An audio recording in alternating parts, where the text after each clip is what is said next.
Voici une nouvelle de très grande importance. Nous allons vous lire le premier communiqué. Good afternoon, everyone. Welcome to the Uncommon Core lecture, the causes and consequences of the Ukraine. Thank you very much for that kind introduction. Thanks all for coming out to hear me talk. The subject I want to talk about is the causes and consequences of the Ukraine crisis, which of course has been in the news in a really big way since February 2014. And indeed, there was a big story on the civil war in eastern Ukraine in the newspapers this morning. The outline I'd like to follow is I'd just like to make a number of preliminary comments to give you some background on this crisis. Then I'd like to give you my thinking on what caused the crisis. Then tell you why I think the conventional wisdom is wrong. Talk a little bit about the West's response so far to the crisis, which is just, in my opinion, making a bad situation worse. And tell you what I think should be done. And then finally wrap up with some discussion of the consequences. So let me start with some preliminary comments. First, with regard to America's core strategic interests. For me, core strategic interests are areas of the world where you're willing to fight and die. And in my opinion, outside of the Western Hemisphere, which is of enormous strategic importance to us, there are only three areas of the world that really matter. One is Europe, two is Northeast Asia, and three is the Persian Gulf. And it's very important to understand that since this country got its independence in 1783, Europe has been the most important area of the world. Even though the Japanese attacked us at Pearl Harbor, we had a Europe first policy going into the war, and we had a Europe first policy throughout the war. And it's in large part because the great powers in Europe are more important than the great powers in Northeast Asia over time. And of course, the Persian Gulf was an important area because that's where the oil is, and oil is a critical resource that matters greatly in the international system. So those are the three most important areas outside the Western Hemisphere. And again, since the beginning of this country, Europe has been number one. You want to understand that we're undergoing a fundamental shift of great importance. Asia, because of the rise of China, is going to be the most important area of the world for the United States. The Persian Gulf, because it's inextricably linked with Asia, oil flowing to India, oil flowing to China, the Persian Gulf will be number two. And Europe will be a distant three. We're basically leaving Europe in the rearview mirror. And of course, you want to keep this in mind because the Ukraine crisis is in Europe and it involves NATO. Just how to think about the geography of Europe. This is a simple, if not simplistic way of thinking about it, but here's a map. You can see where Ukraine is, you can see where Poland is, you can see where Russia is. The way I think about European security is there's France, Germany, Poland, Ukraine, and Russia. Of course, we're moving from west to east. These are the big kahunas. These are the big countries that matter. And of course, the two countries that matter the most historically are Germany and Russia, or for most of the 20th century, Germany and the Soviet Union. And I put them in red because, as you well know, both Germany and the Soviet Union fought bitter wars in Poland, in Ukraine, and we could add in Belarus as well, if need be. But as we go along here, you want to keep in mind that Ukraine is right next to Russia, and Poland is right next to Ukraine. And then out further west is Germany and France. Take this a step further. This is the ethnic breakdown of Ukraine. I'm going to show you a number of maps, all of which are designed to show you that Ukraine is a badly divided country, and what's taking place inside Ukraine today is in good part a civil war. And to that extent, it doesn't have that much to do with what the Russians or the West are doing there. And as you can see in red are mostly Ukrainian-speaking people. And then as you move further east, you're talking about lots of Russians and certainly lots of Russian speakers. This is the Ukraine election of 2004. This is the election in the wake of the famous Orange Revolution, which I'll talk more about. As you can see, the country is badly divided between the East and the West, the Russian speakers in the East and the Ukrainian speakers in the West. This is the 2010 election, which resulted in Yanukovych getting elected. I'll talk about President Yanukovych as we go along. He was elected in 2010. And you can see there the voting patterns in the 2010 election look a lot like the voting patterns in the 2004 election. And then these are two recent surveys that came out from the International Republican Institute, that's here in the United States. This one says, if Ukraine could enter only one international economic union, which of the following should it be? And of course, the blue is the EU, and the light blue is the customs union, or actually the red is the customs union of Russia, Belarus, and Kazakhstan. And the cities up at the top are in Western Ukraine, and the cities down on the bottom are in Eastern Ukraine. So you can see very clearly that people in the West would like to join the EU. People in the East have little interest in joining the EU. Those are the EU numbers. Here are the NATO numbers. I mean, these two charts look virtually the same. But all of this tells you that you have a badly divided country. And the conflict between the West and Russia over Ukraine is played out in the context of this situation. This is a simple little view graph that shows Europe's dependence on Russian gas. It's quite clear from that view graph that many of the countries in Eastern Europe and even countries like Germany are heavily dependent on Russian natural gas. And of course, that gives the Russians lots of political leverage in this crisis, and it makes it very difficult for us to put pressure on the Russians. Okay, those are just a number of preliminary comments I wanted to throw out just to set this up. Let's talk about the causes of the conflict. I think if you're going to talk about the causes of the conflict, you have to come at it from three different perspectives. First of all, you have to ask, what are the deep causes of the crisis? What are the structural factors that underpin this conflict? Then you have to talk about the precipitating causes, because the crisis broke out on February 22nd, 2014. Things were not terrible until February 22nd, 2014. And that's when everything went to hell in a handbasket. And the question is, what caused it then?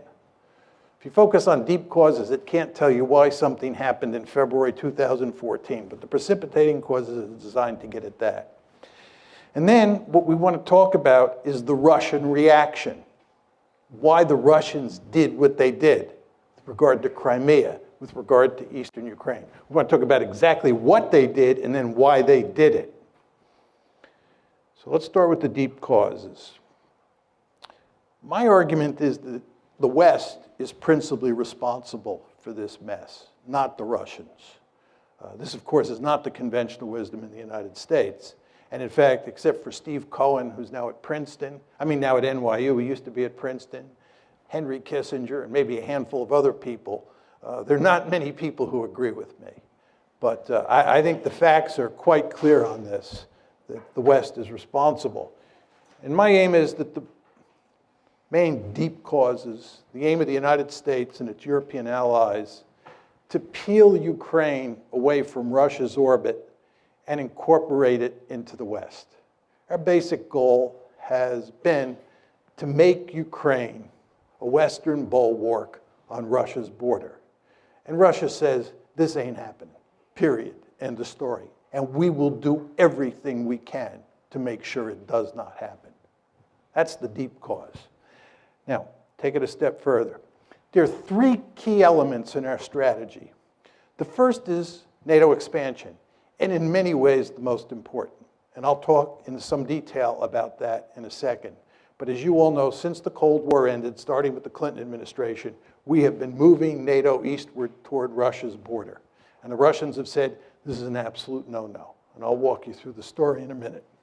Second is EU expansion. EU expansion is all about integrating Ukraine economically into the West, the way we are in the process of integrating Poland, the Czech Republic, Slovakia, the Baltic states into the West. And of course, we're doing that with NATO as well. These are two sets of institutions, NATO, military institution, the EU, an economic institution. And the idea, again, is to take Ukraine, peel it away from Russia, and make it part of the West. The third part of the story is fostering an orange revolution. This is all about promoting democracy in Ukraine and in other places. As you all know, the United States runs around the world trying to topple regimes and put in their place democratically elected regimes. And for almost all of you, me included, it's hard to be against promoting democracy. We all love democracy. But if you're Vladimir Putin, or if you're part of the leadership in Beijing, when the United States talks about democracy promotion, that means toppling your regime. And you won't be surprised to hear this. They don't like that in Beijing, and they don't like that in Moscow. Right? They do not like that. Right? The Chinese believe that we're behind the protests in Hong Kong. You go to Beijing and you talk to Chinese elites, the idea that we're promoting democracy around the world, and especially in East Asia, just drives them crazy because they think they're in the crosshairs. And you know what? They are in the crosshairs because our basic strategy is to topple regimes all over the world, not simply because we like democracy, but because we believe that whoever gets elected will be pro-Western. So we're killing two birds with one stone. We're promoting democracy and getting leaders who are pro-American. But again, you can see the strategy here: NATO expansion, EU expansion, and promoting democracy. Say a bit more about NATO expansion because it's so important. NATO expansion took place in two tranches. The first one was in 1999. That's when you get Poland, the Czech Republic, and Hungary incorporated into NATO. The second big tranche was in 2004. And that's when the Baltic states, you can see Estonia, Latvia, and Lithuania up top, Romania, Bulgaria, these are the light brown countries. That's the second tranche of NATO expansion. Now, the Soviets made it clear from the mid-1990s they were adamantly opposed to NATO expansion. But number one, they were too weak to do anything about it. And two, it didn't involve the states that were right on their border. I mean, there's no question, as you can see from the map, that Latvia and Estonia are on Russia's border, and Lithuania as well, if you want to include that little enclave between Poland and Lithuania. But the fact is, these were very small states. It was early in the game, and the Russians were willing to live with it. But then the big trouble starts. And it comes in the famous Bucharest summit, NATO's Bucharest summit in April 2008, where at the end of the summit, a declaration is issued which says, NATO welcomes Ukraine's and Georgia's Euro-Atlantic aspirations for membership in NATO. We agreed today that these countries will become members of NATO. The Russians made this perfectly clear. This was unacceptable. Russia's deputy foreign minister said, Georgia's and Ukraine's membership in the alliance is a huge strategic mistake which will have most serious consequences for pan-European security. Putin himself said, Georgia and Ukraine becoming part of NATO is a direct threat to Russia. You all remember that there was a war between Russia and Georgia in August 2008? That war was a consequence of this, because the Georgians thought we were sending them a signal that they could get uppity with the Russians and we would back them because they were going to become part of NATO. That's not what happened. And you know what happened. The Russians clobbered the Georgians, and Georgia is in deep trouble today because it thought it could become part of NATO. So you want to remember that April 2008 summit, very important. That declaration, very important. And then what happens is you have a war. So those are the deep causes, those three strategies. NATO expansion, EU expansion, and promoting democracy. What about the precipitating cause?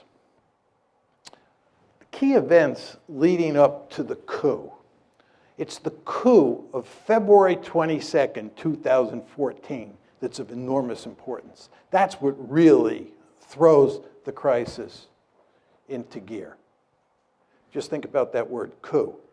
Orange Revolution, promoting democracy, the coup, February 22nd, 2014. So the question is, what causes the coup? It all starts in November of 2013. At that point, Yanukovych, President Yanukovych, who's the head of Ukraine, is negotiating with the EU to form an association agreement that brings the EU and Ukraine much closer together. It's a step in the direction of incorporating Ukraine into the European Union, or to put it in slightly different terms, incorporating Ukraine into the West. The Russians make it clear that this is unacceptable. The Russians are willing to do a deal that involves the EU, Russia, the IMF, and Ukraine. But the idea that Ukraine is going to do a deal exclusively with the EU and the Russians are going to be left out in the cold is not something that Putin is willing to countenance. He puts significant pressure on the Ukrainians. He offers them a terrific deal. And as you can imagine, the EU is not offering Ukraine a particularly good deal because you know how much corruption there is in Ukraine. And the EU wants Ukraine to eliminate that corruption, which the Ukrainians really don't want to do. So what Putin does is not only make it clear that that deal is not going to happen, but he often offers a sweetheart deal of his own. So Yanukovych, on November 21st, says no to the EU. This leads to a series of protests. The Ukrainian government, truth be told, under Yanukovych, overreacts to the protests, which causes them to spiral out of control. And in January of 2014, you can see there, January 22nd, 2014, you have your first two deaths in the protests. These are the Maidan protests. And then in the February 18th through February 20th time period, lots of people die. It's really messy. And what happens is that a number of European foreign ministers, the German foreign minister, French foreign minister, they fly to Kiev, and a deal is worked out to have elections that will, in effect, remove Yanukovych from power. But the protesters refuse to accept the deal. And there are significant fascist elements among the protesters who are armed, right? There's killing on the Maidan. And as a result, Yanukovych flees for his life to Russia. And this all happens on February 22nd. And, oh, did I not have that slide on? I'm sorry. One of the problems with this lectern is you can't see. I'm sorry, that's the slide that has all the key events. Oh, gosh. Sorry. I have two slides up here, so I lost track of the fact. So here are the key events after the coup. On February 23rd, Parliament votes to repeal minority language laws in the East. This is basically the Russian language. And then on February 27th, Russian units begin seizing checkpoints in the Crimea. On the 28th, additional Russian forces begin moving into the Crimea. The Russians didn't conquer or invade Crimea. Excuse me, the Russians didn't invade Crimea. They were already there because they had a leasing agreement. There's a naval base at Sevastopol, and the Russians were leasing that naval base from Ukraine. So they had military forces there. So when it says Russian units begin seizing checkpoints on the 27th, those were Russian units that were already there. Then additional Russian forces begin moving in on the 28th. And then on the 6th, the 16th, and the 18th, you have a scenario, you have a handful of events that lead to Russia incorporating Crimea. And then, of course, shortly after that, conflict breaks out in eastern Ukraine. And although we do not have a lot of hard evidence that the Russians are physically involved in eastern Ukraine, I think it's quite clear that they are physically involved, that there are Russian troops there. How many is very hard to tell from the outside. I think it's very clear that the Russian government is going to great lengths to make sure that those pro-Russian forces in eastern Ukraine are capable of maintaining a certain amount of independence, and I'll talk more about this in a second. Okay, understanding the Russian response. What is the Russian response? Two parts. First is they took Crimea and they're not giving it back. Crimea is gone. Second is what they're doing is not trying to conquer Ukraine. There are many people who say the Russians are going to go on a rampage, they're going to try and reestablish the Soviet Union or a greater Russia, and so forth and so on. That's not going to happen. Putin is much too smart for that. You remember what happened when the Russians invaded Afghanistan? You remember what happened when we invaded Afghanistan? You remember what happened when we invaded Iraq? You remember what happened when the Israelis invaded southern Lebanon? You want to stay out of these places. In fact, if you really want to wreck Russia, what you should do is encourage it to try and conquer Ukraine. Putin, again, is much too smart to do that. What Putin is doing is he's basically in the process of wrecking Ukraine, and he's telling the West in very simple terms, you have two choices. You either back off, right? And we go back to the status quo ante before February 22nd, 2014, where Ukraine is a buffer state, or you continue to play these games where you try and take Ukraine and make it a Western bastion on our doorstep, in which case we'll wreck the country. And they are, of course, now in the process of wrecking it, right? And they're going to keep this conflict going for as long as they have to. That's the basic game here. Again, two steps. One, took Crimea. No way they're going to ever let Crimea become a NATO base. And remember, the name of the game here is to make Ukraine part of NATO. Not happening. And they're not getting Crimea. We've taken Crimea, we're keeping it. Number one. And number two, you want a frozen conflict or you want to wreck Ukraine so that it can't become part of the West. Question number two here is what motivates this? What motivates this is that Russia's a great power and it has absolutely no interest in allowing the United States and its allies to take a big piece of real estate of great strategic importance on its western border and incorporate it into the West. This should be hardly surprising to the United States of America. As all of you know, we have a Monroe Doctrine. The Monroe Doctrine basically says that the Western Hemisphere is our backyard, and nobody from a distant region is allowed to move military forces into the Western Hemisphere. I can tell from looking at the audience that most of you are old enough to remember the Cuban Missile Crisis like I am. You remember how we went stark raving crazy at the idea of the Soviets putting military forces in Cuba? This is unacceptable. Nobody puts military forces in the Western Hemisphere. That's what the Monroe Doctrine is all about. Can you imagine 20 years from now a powerful China forming a military alliance with Canada and Mexico and moving Chinese military forces onto Canadian and Mexican soil, and us just standing there and saying, this is no problem. We're all 21st century people, and worrying about Chinese forces there is what 19th century people like Vladimir Putin worry about. Of course that's not going to happen. We're going to maintain the Monroe Doctrine with regard to China just as we did with the Soviet Union during the Cold War. So nobody should be surprised that the Russians were apoplectic about the idea of us putting Ukraine on the western side of the ledger. And by the way, they told us, I gave you the quotes, in the wake of the Bucharest summit. I told you what happened in August 2008 with the Georgia War. The precedents were there. The rhetoric was there. They told us. But we did not stop our efforts to make Ukraine part of the West. And the Russians responded. Was it surprising? For some reason, President Obama and virtually all of the elites in the West were surprised.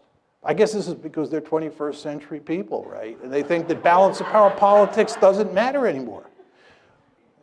If you think these people in Washington and most Americans are having trouble dealing with the Russians, you can't believe how much trouble we're going to have with the Chinese. I'm very popular in China. I go to China quite often.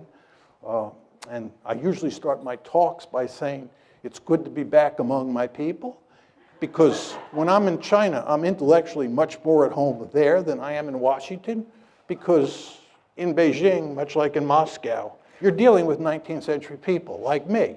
Whereas in Washington, you're dealing with 21st century people. I think the Chinese are going to eat our lunch, right?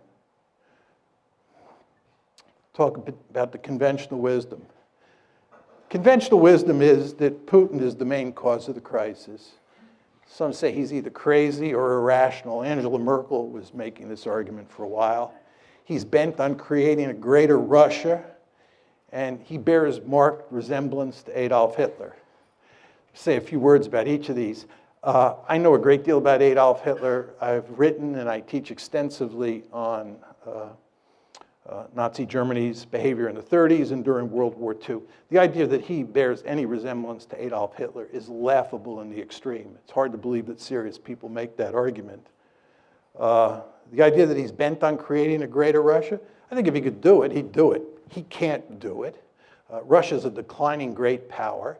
And as I said to you before, if they were to try and create a greater Russia by invading Ukraine and by invading the Baltic states, they'd be jumping into the briar patch.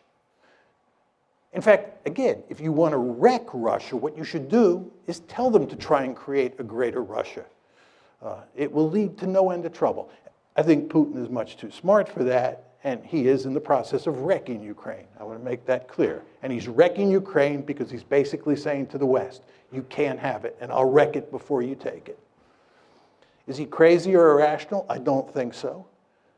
I think he's very strategic. And I don't think he's the main cause of the crisis, as I said to you. Another set of arguments associated with the conventional wisdom. This is that the United States is a benign hegemon seeking to promote European stability, seeking to promote stability in Asia, all over the globe, and so forth and so on. There's some countries like Japan and Germany, for sure, Poland, who view the United States as a benign hegemon. There are many countries out there who do not. Iran is one, China's another, and Russia's a third. They just don't see it that way. And because they don't see it that way, you should understand that when you take measures, you meaning the United States, that you think are going to be interpreted as benign, the other side will not see them that way. They will see them as threatening. This gets back to my point about democracy promotion. We believe democracy promotion is an unalloyed good, and we can't understand why people like Putin and the leaders in Beijing don't understand this, but they don't understand it. And if you don't recognize what other people think, you're incapable of putting yourself in their shoes, you're going to get yourself into a heck of a lot of trouble. And of course, that's exactly what happened here. And then another argument is that Putin's behavior proves that it was wise to expand NATO eastward to try to include Ukraine and Georgia, right? What's very interesting is that there is no evidence that we thought Putin was aggressive before the crisis. There's no evidence that we thought that. There's no evidence that we were talking about expanding NATO because we had to contain the Russians. Because again, NATO expansion was driven by 21st century men and women. They believed balance of power politics is dead. That's what happened here. Do you understand? Putin is a 19th century man, right? He does view the world in terms of balance of power politics, as do we when it comes to the Monroe Doctrine in the Western Hemisphere. But in this case, in the case of Europe, we were thinking like 21st century men and women. And we thought that we could just drive right up to his doorstep and it wouldn't matter, right? We did not think that Russia was aggressive. What happened here is that after the crisis broke out on February 22nd, we then decided that Russia was aggressive. We then decided that Russia was bent on creating a greater Russia. It was after the fact. And by the way, this is why President Obama and virtually all of Washington was caught with their pants down when this crisis broke out after February 22nd, because they did not see it coming. Talk a little bit about our response. We're basically doubling down. We're getting tougher and tougher with the Russians. That's our strategy. And that's exactly what you'd expect if you're going to blame them, given that we're incapable of blaming ourselves because we never do anything wrong. You all know that. All the problems in the world are caused by everybody else, never by the United States, because we're a benign hegemon. Well, if we're the good guys and they're the bad guys and they're misbehaving, they're bent on creating a greater Russia, oh my God, this is the 1930s all over again. Any sort of concession to Putin is Munich, October 1938. Can't do that, so what you do is you double down. You get tougher and tougher. Then this brings us to the question of whether we can succeed or not. My argument is you're playing a losing hand. Right? And the reason you're playing a losing hand is because this is a competition between economic considerations and security considerations. The basic mindset of people in the West is that you can punish the Russians economically and they'll throw their hands up. My argument is when security considerations are at stake, when core strategic interests are at stake, and there's no question, ladies and gentlemen, in Russia's case, this is a core strategic interest, countries will suffer enormously before they throw their hands up. Right? So you can inflict a lot of pain on the Russians, and they're not going to quit. And they're not going to quit because Ukraine matters to them. And by the way, Ukraine doesn't matter to us. You understand there's nobody calling for us to fight in Ukraine. Even John McCain, who up until recently has never seen a war he didn't want to fight, right, is not calling for using military force in Ukraine. What John McCain is saying is that Ukraine is not a vital strategic interest for the West. That's what he's saying. It is a vital strategic interest for the Russians. They've made that perfectly clear, and not just Putin, right? So in terms of the balance of resolve, it's all on their side. And I showed you that slide up there that depicted how much economic leverage the Russians have because of all that natural gas going westward. So we're playing a losing hand here. But let's assume that I'm wrong. Let's assume that we're playing a winning hand and that we are capable of backing Putin into a corner. And we're getting close to pushing him off a cliff. Is this good? You're talking about a country that's got thousands of nuclear weapons. And the only circumstance, really, under which states use nuclear weapons is when they're desperate, when they think their survival is at stake. So what you're talking about is putting Putin in a situation where he's desperate. And if you go home and Google Putin and nuclear brinksmanship, you'll be reading all the articles that come up for the next 2 years, right? Because he's making it clear that you're fooling around with his core strategic interests. And again, he's got thousands of nuclear weapons.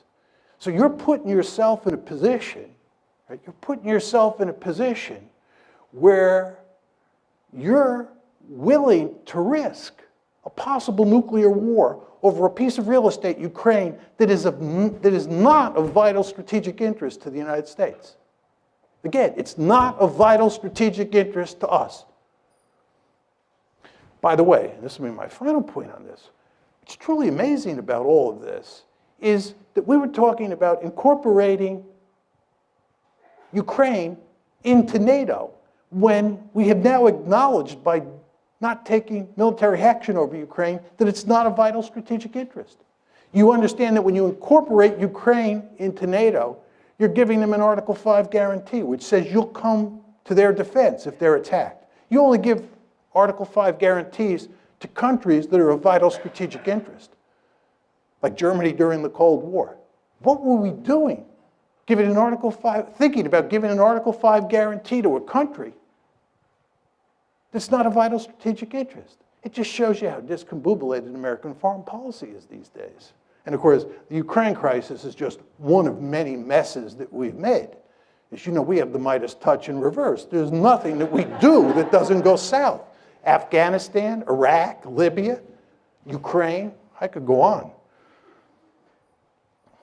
So the point I'm making to you is, I do not think that this is going to work, but if it does work, I'm not sure it's a good thing. I had some quotes from the New York Times that really capture what we're doing. I won't leave them up there, but they make it very clear that we're playing hardball with the Russians. This was a Times piece last year that gave a good synoptic version of the Obama administration's thinking on how to deal with this crisis. Now, what should be done? My view is we should create a neutral Ukraine, which is a buffer state between NATO and Russia. Basically, what I'm talking about is going back to the status quo ante, before we got this foolish idea in our head that we could peel Ukraine away from Russia and make it part of NATO, make it part of the EU, make it more generally part of the West. We should work to create a situation where Ukraine is neutral, and it's a buffer state. Just to go back to my simple or simplistic graphic, depending on your views, right? This is how I think about European security. This is what you want. You want NATO to include France, Germany, and Poland. You want Ukraine as a buffer state, and then you want Russia on the eastern flank of that border state. And this is not what you want. You do not want a divided Ukraine where Western Ukraine is in NATO, Eastern Ukraine is in Russia, and the Russians and the Americans, who hate each other at that point, are eyeball to eyeball on the Dnieper River. Not a good idea. How do you get to this end? Very simple. Explicitly abandon NATO expansion. By the way, NATO expansion is dead. I've talked to countless policymakers who say this. It's dead. But what we have to do is explicitly abandon it. Say it is not happening. We have to fashion an economic rescue plan for Ukraine that includes Russia, the IMF, and the EU. This, of course, is what Putin wanted to do in 2013, and the EU said no, foolishly. We want to go to great lengths to guarantee minority rights, especially language rights in Ukraine. This gets back to those maps that I was putting up that show that this is in very important ways a civil war, and what we have to do is dampen down the conflict inside Ukraine. We have to give the people in eastern Ukraine a lot of autonomy, and we definitely have to protect minority rights. Are we going to do any of this? No. And I'll talk more about that in a second. Consequences, and this is my last slide. Will there be a new Cold War? No. Russia is not the Soviet Union, and as I said to you before, we have a potential peer competitor on the horizon who could be of proportions we've never seen before. The Chinese threat, once it materializes, is going to be something like we've never seen. We're going to have our hands full in Asia. Europe is not going to matter, and Russia is going to be with us. The balancing coalition against China is going to be South Korea, Japan, Vietnam, Taiwan, Singapore, India, and Russia. The Russians will be with us. And that's another reason this whole policy is so stupid, right? What we're effectively doing is driving the Russians into the arms of the Chinese. There's a great strategy. We need the Russians on Iran. We need the Russians on Iran. We drive the Russians closer to the Iranians. You saw where they just sold the Iranians S-300 anti-aircraft missiles. We need the Russians on Syria. We need the Russians on all sorts of issues. We don't need to have a fight with the Russians now. We're not going to have a Cold War. Will the United States still pivot to Asia? Yes. All we need is one big crisis out there. It's coming, probably in the South China Sea sooner rather than later, if you've been reading the newspapers. And once that happens, we will focus laser-like on Asia, because that's a peer competitor. Russia is not a peer competitor. What are the implications for NATO? This gets back to the previous question. I think that NATO is in serious trouble and will disappear as a functioning alliance over time, in large part because I think we're going to pivot to Asia. What are the implications of all this for our Asian allies? It's a very interesting question. I was in Japan in December of 2014, and the Japanese, like a lot of people in Asia, number one, wonder whether we're going to be there for them, right? Because they see us causing trouble over Ukraine. They see us picking a fight with ISIS. And they say if the United States is fighting ISIS, dealing with the Russians over Ukraine, are they going to be able to pivot to Asia? And then furthermore, they say, even if the United States does pivot, can we trust them?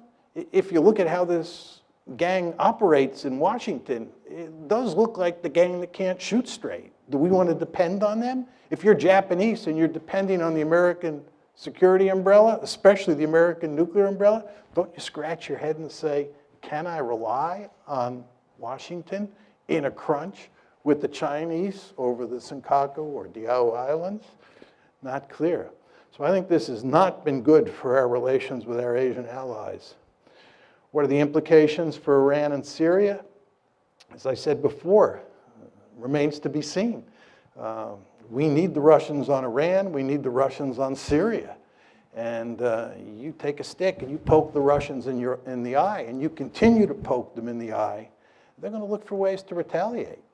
And I wouldn't be surprised if somewhere down the road they don't play ball with us on Iran. We don't get a deal with the Iranians.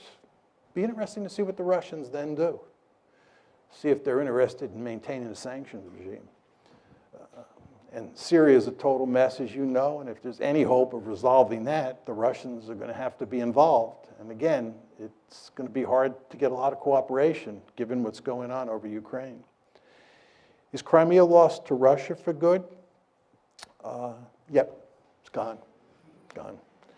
What are the implications for Ukraine? And this is in many ways the most important part of my talk, and I'll just take 2 or 3 minutes, then we can go to Q&A. When I give this talk, many people in the West think that there's sort of a deep-seated immoral dimension to my position because I'm blaming the West and not Putin, who certainly has authoritarian or thuggish tendencies. There's no question about that. But I actually think that what's going on here is that the West is leading Ukraine down the primrose path. And the end result is that Ukraine is going to get wrecked. And I believe that the policy that I'm advocating, which is neutralizing Ukraine and then building it up economically and getting it out of the competition between Russia on one side and NATO on the other side, is the best thing that could happen to the Ukrainians. What we're doing is encouraging the Ukrainians to play tough with the Russians. We're encouraging the Ukrainians to think that they will ultimately become part of the West because we will ultimately defeat Putin and we will ultimately get our way. Time is on our side. And of course, the Ukrainians are playing along with this. And the Ukrainians are almost completely unwilling to compromise with the Russians and instead want to pursue a hardline policy. Well, as I said to you before, if they do that, the end result is that their country is going to be wrecked. And what we're doing is, in effect, encouraging that outcome. I think it would make much more sense for us to work to create a neutral Ukraine. It would be in our interest to bury this crisis as quickly as possible. It certainly would be in Russia's interest to do so. And most importantly, it would be in Ukraine's interest to put an end to the crisis. Thank you.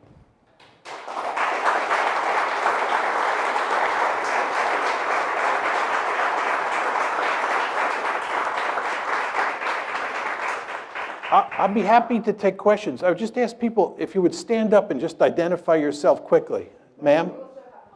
Oh, you have it. Why don't we get this woman right here with the peach-colored coat on? They have a microphone? They have a microphone for you. And there stood Hans Morgenthau right before you, for those of us who knew. Okay, so many questions and points. First, point of information. When you talk about the gang in Washington, you need to make it clear, hopefully, that you don't mean only the present gang. You mean from at least 2008 forward, right? Yeah, I mean the whole Washington Before foreign this policy regime establishment. and- right. Republicans, Democrats. As far as I'm concerned, the Republicans and the Democrats on foreign policy are like Tweedledee and Tweedledum. Right, right, I mean, right, for anybody who exactly. thinks it matters whether you get Hillary Clinton or some Republican, you're living in a dream world. There's just no meaningful difference between them. They both have the Midas touch in reverse. So that leads to my second question. Is anybody listening to you and Stephen Cohen and partial, what's the one I want? The Kissinger, partial Kissinger, Stephen Cohen, and you. Is anybody listening that we could hope to vote for or support? No. I don't know. No one. So, and I'm gonna give this up in a moment. No. But so there's no one. So we're really doomed. That's it, right? Okay. I mean, there's no enlightenment in store. We can't even look toward Can I just enlightenment. say something, just in response to your question? I believe that since 1989, the United States has been by far the most powerful state on the planet. And for those of you who believe we live in a unipolar world, you're effectively saying that we are the only great power in the system. And given that tremendous amount of power that we have, we're really free to go out and do all sorts of foolish things because it doesn't blow back on us in any meaningful way. The United States is a remarkably secure great power. So we're allowed to pursue these foolish policies. And in that context, it's very hard to make arguments against the establishment that carry the day. I think what will happen if China continues to rise is that it will force the United States to think more strategically. Because when you live in a serious threat environment, the point I'm making to you is that the United States does not live in a serious threat environment. We're an incredibly secure country. We're the most secure country, most secure great power in the history of the world, and we're more secure today than we have ever been in our entire history, despite all the rhetoric that you hear from Washington and in the media about how dangerous the world is. This is just not a serious argument. It's not a dangerous world, right? We are incredibly secure. We have a peer competitor. It'll force us to focus the mind, much the way happened when the Soviet Union was there, Nazi Germany was there, Imperial Japan, Imperial Germany. Really enjoyed your lecture. I have two questions briefly. It's hard to take issue with the goal of a neutral Ukraine, but some years before the crisis broke out, I used to listen to RUI, which was Radio Ukraine International on shortwave, and they were fairly open about the cultural crisis within the country leading back a few years before this. As I look at, say, the former Czechoslovakia, do you see a possibility of two neutral states formerly known as Ukraine as non-viable? And if so, why? Yeah. If you look at what happened in Europe after World War II, Yugoslavia broke up into a series of remnant states. Czechoslovakia, as you pointed out, broke up into a series of remnant states. And the Soviet Union itself broke up into a series of remnant states. And that's because inside of those territorial boundaries, you had different nations that wanted their own states. Serbs, Croats in the case of Yugoslavia, Czechs, Slovaks in the case of Czechoslovakia. And we know that there were probably 15 or 16 different groups inside of the former Soviet Union. So the question is, inside Ukraine, do you have a similar situation between the people in the East and the people in the West?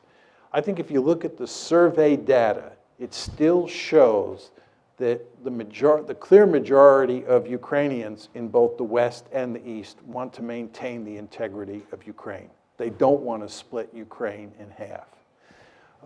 I think we should do everything we can to maintain that attitude among the Ukrainian people. My great fear is that as time goes by and the animosity continues to grow, that you may reach a point where there is a lot of sentiment to just break Eastern Ukraine and Western Ukraine off from each other and end up with two Ukraines. But I don't see that happening now. Second and final question.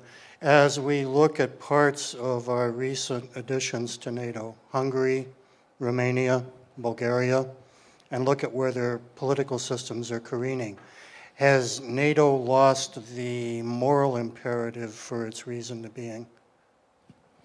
Well, I mean, what we tried to do with NATO expansion and with EU expansion and with democracy promotion was to turn all of Europe into one giant security community in which all of the member states were liberal democracies that were hooked on capitalism and deeply embedded in these institutions and would therefore obey the rules that define the institution, and we would all live happily ever after. That was the goal. And I think everybody understood that Western Europe looked terrific on all of those dimensions. And what we were going to try and do is extend these institutions eastward and consolidate democracy in countries like Hungary and Poland, and we were going to make them look more like Western Europe over time. We had some success, and there's some failures. And if you talk to most people who study Europe today and spend lots of time over there, they're quite pessimistic about where Europe is headed, not only regarding Eastern Europe, but also with regard to Western Europe. And I'm not sure in 25 years what it'll all look like. I mean, in my opinion, the biggest issue is demographic, and that is that Europeans have not been making lots of babies for a long time, and as a result, they're going to have to import lots of people. And these are countries that do not have a rich history of integrating people in a smooth way, much the way the United States does. And it's no accident, I think, that you're now beginning to see the rise of far-right parties all across Europe because of all of the immigration. So one could paint a pretty bleak picture about Europe's future. But the counter to that would be, we've now got all those countries, like Romania, right, like the Czech Republic, like Slovakia, embedded in these institutions. And these institutions will go to great lengths to combat those tendencies and in maybe a more incremental way, facilitate the spread of liberal democracy and capitalism. We'll see whether that happens or not. But people today are nowhere near as optimistic as they were in the early 1990s, when it looked like we had the wind at our back and everything was going to play out over time in favor of the West, and especially in favor of the United States. You all remember Frank Fukuyama's very famous piece, The End of History, right, which I think reflected that optimism when the Soviet Union was losing the Cold War and about to collapse. But times have changed.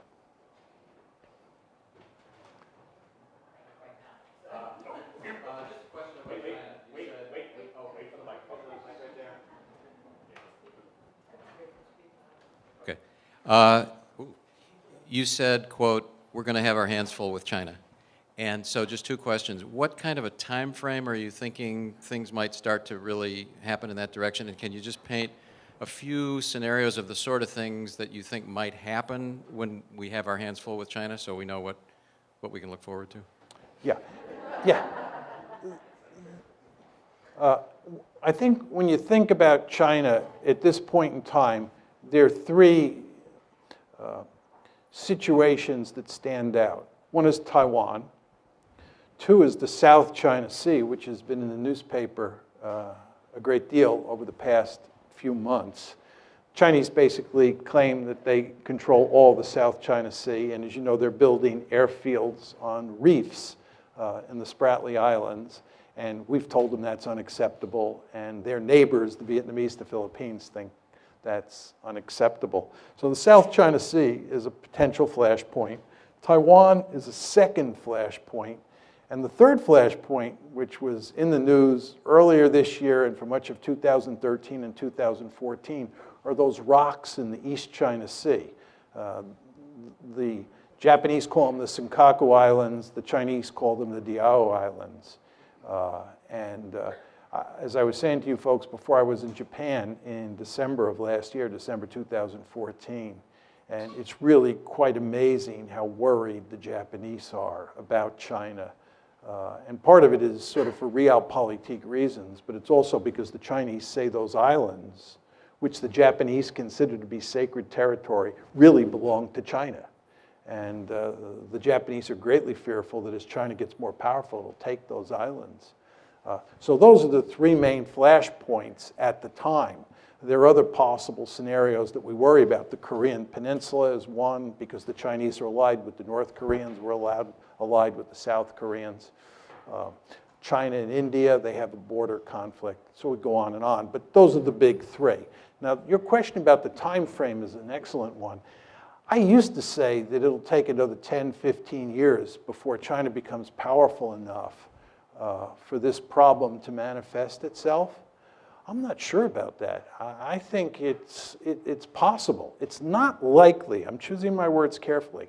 I think it's possible that you could have a conflict involving the United States and China over the South China Sea or over the Senkaku/Diaoyu Islands in the next year or so. I mean, those problems are on the front burner, and it's basically a zero-sum game. I mean, either the Chinese own the Senkaku-Diaoyu Islands or the Japanese do. So we could have trouble out there much sooner than I have anticipated up to now. You've talked about this from the point of view of logical international relations. What do you think of the internal pressures on these countries? Putin has a historically restive population, highly nationalistic, and in major economic troubles now, he may be responding to pressure from his own population to deal with this. On a smaller scale, we see Netanyahu responding to his population, settlers and so on, and disrupting part of the Middle East. Do you see that happening here with the radical right, say, and the neocons influencing Washington policy? I think just with regard to the United States and the neoconservatives, I think the neoconservatives have been one of the principal driving forces behind America's foolish foreign policy since 2001. But as I said before, when I was talking about the Republican Party looking like the Democratic Party, there's not a lot of difference between the neoconservatives and the liberal imperialists. The liberal imperialists are the aggressively oriented Democrats, and the neoconservatives are the aggressively oriented Republicans. But they look a lot like Tweedledee and Tweedledum.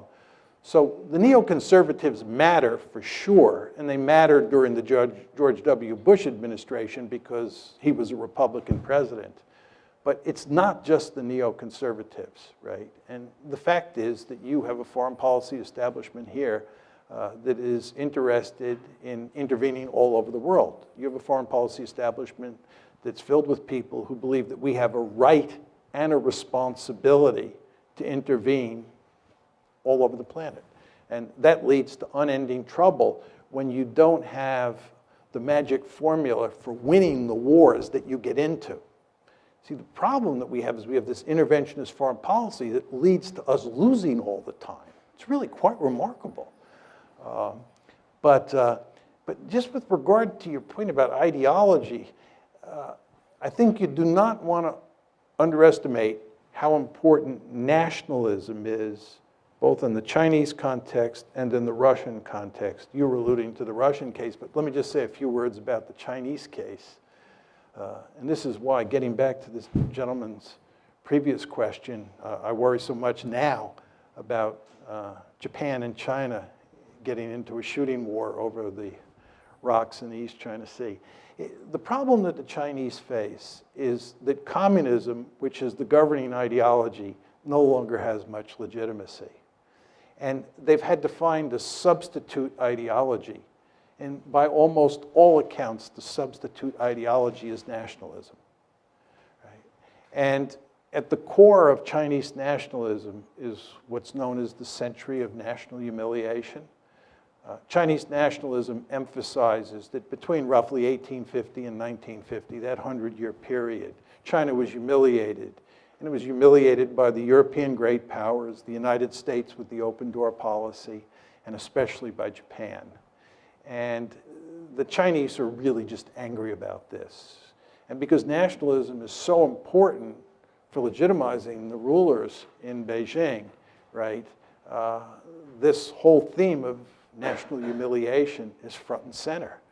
Well, if you have a crisis over some islands in the East China Sea, and that crisis involves Japan mainly, but also the United States, and you're talking about the two countries that have humiliated China during that 100-year period, the potential for trouble is great.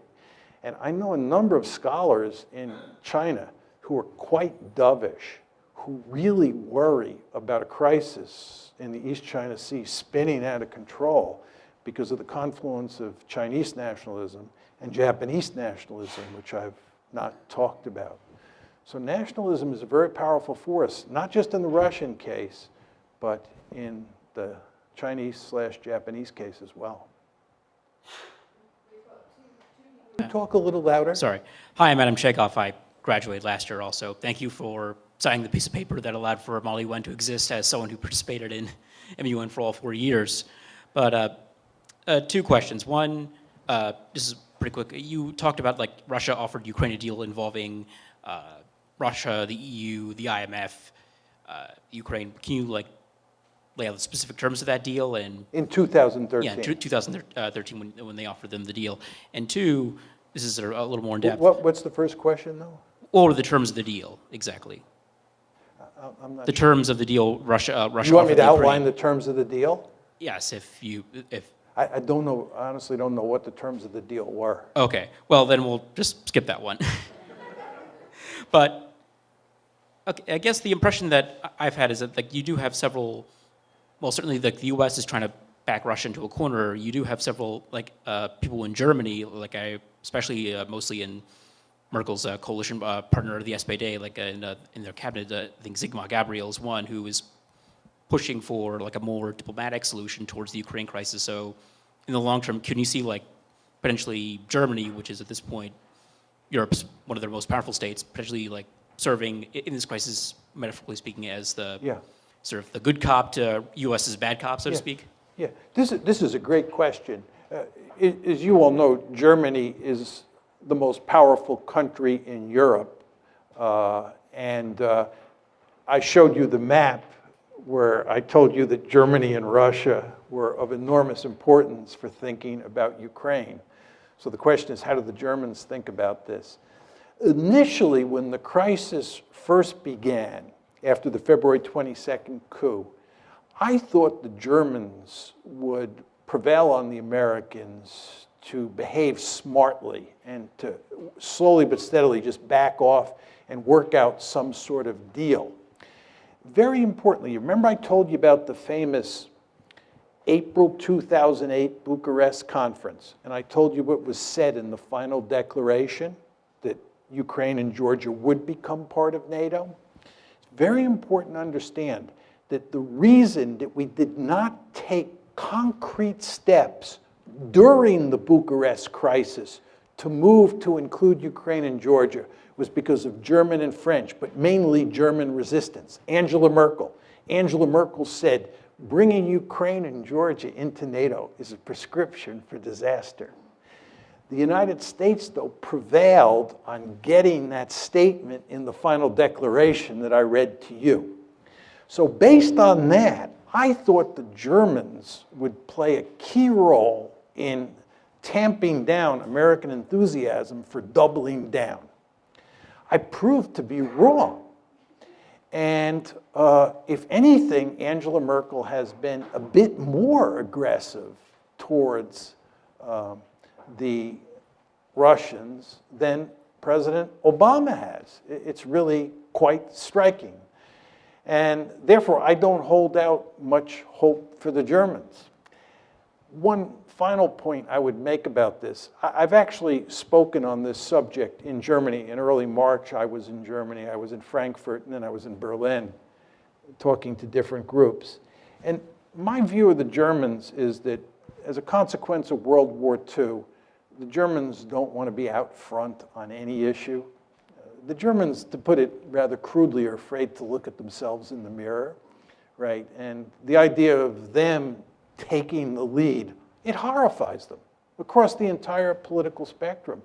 So my message to the Germans when I talked to them was they should be more bolshy when they talk to the Americans. They should tell the Americans more emphatically that they're wrong and we should be doing this instead of that. And that line of argument gets remarkably little traction because, again, the Germans just, they don't want to get too far out front on this. So I don't see much hope that things will change.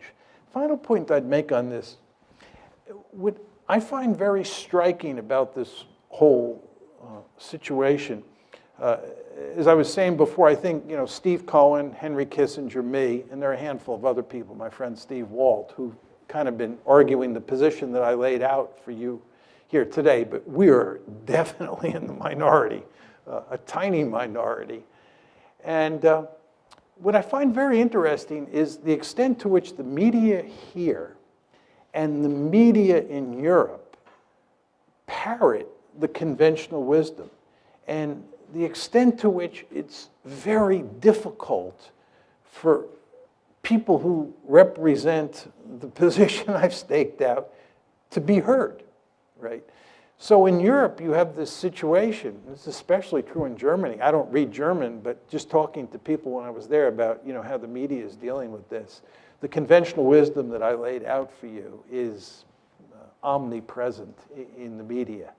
And that makes it very hard to turn this one around. So I'm not optimistic that there's any chance this is going to change, our policy is going to change, which I think is a tragedy, as I said before. And also, it contradicts my earlier enthusiasm about Angela Merkel, which is what you were getting at. Actually, my question is about, oh, I'm sorry. I'm Nell Smith, class of 85, college. Hey, Julius. See you later. About the Bucharest directly, I have a friend that was teaching in Russia this summer and said that people were just, for those, I speak Russian and been to Soviet Union and then post, I mean, suddenly it's not, you're no longer a rock star now, apparently, if you're American and you're on the streets of Moscow like we're used to, people my age. She said people were coming up to her saying, what are you doing? Why you and the Germans have caused all of this? You got all these rebels in Ukraine, you organized them secretly in Kiev, and it was kind of, but now listening to you, it's like, that's actually not that far off, it sounds like. I mean, we didn't organize them, but basically we kind of told them, yeah, go ahead, because we're going to help you, right? Is that, yeah. Okay. Well, let me make a couple points, very important points. With regard to my response to the gentleman who's directly behind you about nationalism, this is Russian nationalism coming to the fore.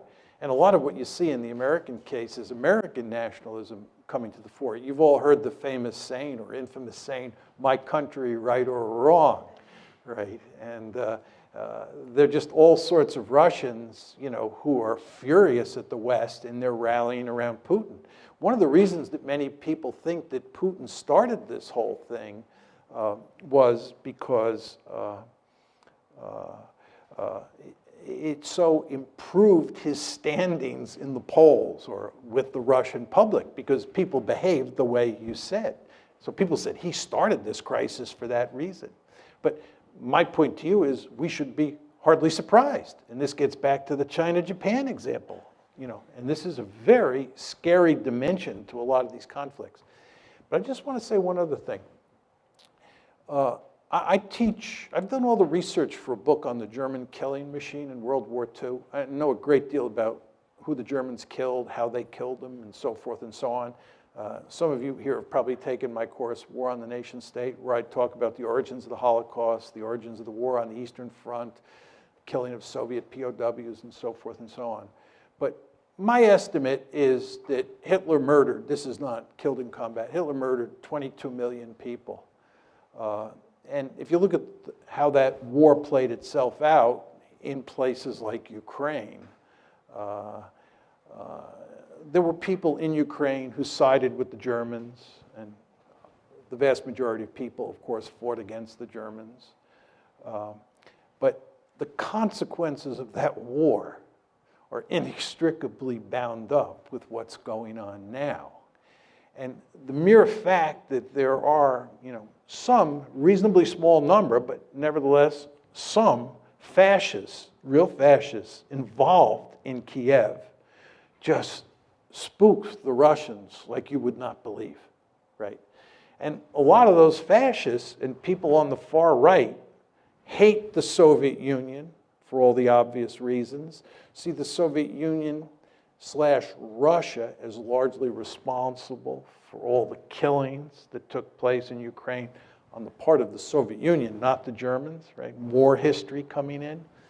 So what's going on inside Ukraine is inextricably bound up with World War II. And then the point that I tried to make to you, although I didn't develop it at length, is that NATO, which is a Cold War institution, right, is inextricably bound up with the Cold War. And from a Russian point of view, this military alliance moving up to its doorstep, which was a mortal foe for 45 years, is going to spook you. And if you have a coup in Kiev and some of the people who come to power have fascist tendencies or are fascists, however you want to define that term, it's going to have really huge consequences, right? So this is an incredibly messy situation. And in the context of all this, what we've done is doubled down. And we do not pay much attention to history because it was not a history that concerned us in any meaningful way, because it was on the eastern half of the European continent. But the potential for trouble here is just very, very great. One more? No more. I can't take any more questions, so you'll have to ask me afterwards. I'll answer your question afterwards. Mike told me that.